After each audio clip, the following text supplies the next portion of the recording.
Hi friends, నేను మీ bachelor బుల్లోని. So ఈరోజు వచ్చినట్టుగా బ్యాచిలర్స్ అయిన తర్వాత ఏదో ఒకటి వండుకుంటాం. సో మేము ఏదన్నా స్పెషల్గా ఉండాలనేసి ఈరోజు వచ్చినట్టుగా ఎగ్ కర్రీ ప్లాన్ చేశాను.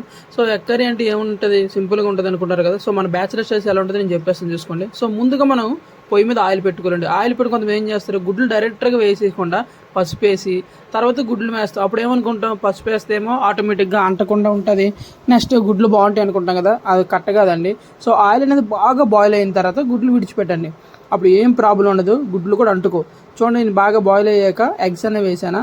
సో ఇప్పుడు ఎగ్స్ అని వేసిన తర్వాత అలా వేగిన తర్వాత ఆటోమేటిక్గా చూడండి ఎంత ఫ్రీగా వచ్చాయి. నేను ఎప్పుడు కూడా పసుపు వేయను, మీరు కూడా వేయకండి. ఎందువల్ల దానివల్ల ఏమైందంటే ఆయిల్ అనేది బ్లాక్ అయిపోయి కర్రీ కూడా బ్లాక్గా మారిపోయే అవకాశాలు ఉంటాయి.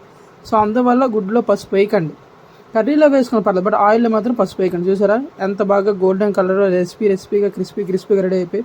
సో ఇంకేముంది, చక్కగా గుడ్లు పక్కన తీసి ఆనియన్స్ వేసుకోవాలి. సో ఆనియన్స్ పచ్చిమిర్చి వేసుకున్నాక బాగా కలుపుకోవాలి. అలానే లాస్ట్లో అల్లం వెల్లుల్లి పేస్ట్ వేయాలి. సో అల్లం వెల్లుల్లి పేస్ట్ తర్వాత ఇలా టమాటా వేసి కాసేపు కలుపుకొని ఫస్ట్ కూడా గుర్తుపెట్టుకోండి, తక్కువ మంది ఉంటాం మేము, బ్యాచిలర్స్ ఇద్దరే ఉంటాం. సో మాకు అంతగా వాటర్ వేయాల్సిన అవసరం లేదు. సో ఉన్నదంతా అడ్జస్ట్ అవ్వాలని చెప్పేసి ఆ టమాటా పళ్ళు వేసి లైట్గా వాటర్ వేసాను. సో ఉప్పు, కారం, గరం మసాలా, చికెన్ మసాలా, అది ఇంకా మన టేస్ట్ బట్టి.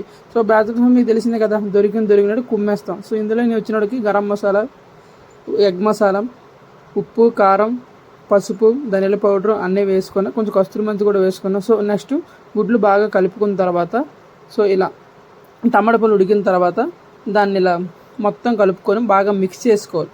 సో మిక్స్ చేసుకున్నాక ఒక 10 మినిట్స్ ఆర్ 5 మినిట్స్ లో ఫ్లేమ్లో, అంటే మనం సిమ్లో పెట్టుకోవాలి. సో సిమ్లో పెట్టుకొని దాన్ని బాగా మగ్గనివ్వాలి. సో మగ్గనిస్తే ఏమైందంటే టమాటాలోని వాటర్ అంతా బయటకు వచ్చి ఆ ఎగ్లోకి అవన్నీ దూరుతుంది అనమాట. ఆ వాటర్ అనేది ఎగ్లోకి వెళ్ళి మనకి టేస్ట్ కూడా మారిపోతుంది, చాలా బాగుంటుంది. సో మీరు కూడా ట్రై చేయండి. లైట్గా వాటర్ వేసుకోవాలి, ఎందుకంటే మనం సిమ్లో పెట్టి మూత క్లోజ్ చేసిన తర్వాత ఏమైందంటే బాగా మాడిపోతుంది కదా. సో మాడకుండా ఉండడానికి కోసం వాటర్ ఇలా లైట్గా వేసుకుంటాం. చూసారా ఎంత చక్కగా తయారైంది, ఎక్కడ కూడా మాడలేదు. ఇంకా చూసేద్దామా, సబ్స్క్రైబ్.